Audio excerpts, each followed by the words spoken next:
Yeah, I've been teaching the class for 5 years. Before Grindstone had this lovely, amazing space. Just because I'm familiar with the Grindstone name, and then I realized you had classes, I thought, why not give it a go? But it has been great.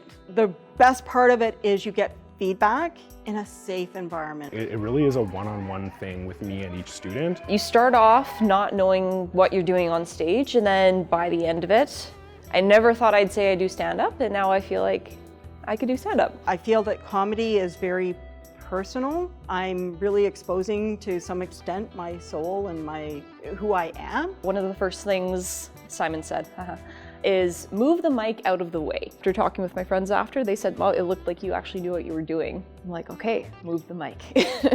I've had this feedback from students before that like, hey, if there wasn't a class for me to take to learn how to do this, I never would have started in stand-up because it's all just so daunting. You know, coming from an environment where my workplace isn't really a creative environment, having a space where you could be creative outside of, you know, your junior high grade 9 production of Alice in Wonderland is just a fantastic opportunity. Came out here and it was so much fun and people laughed at all the right places. 100% recommend taking the class.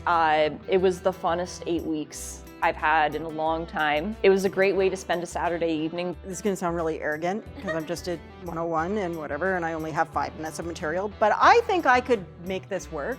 I think I could be doing this like professionally. The best piece of advice that I would give to a student or a prospective student, there's a readiness myth. There's this idea that you should be ready the first time you try stand-up. No one's ever ready. And so if you're waiting for that feeling of readiness for you to begin, you're wasting time.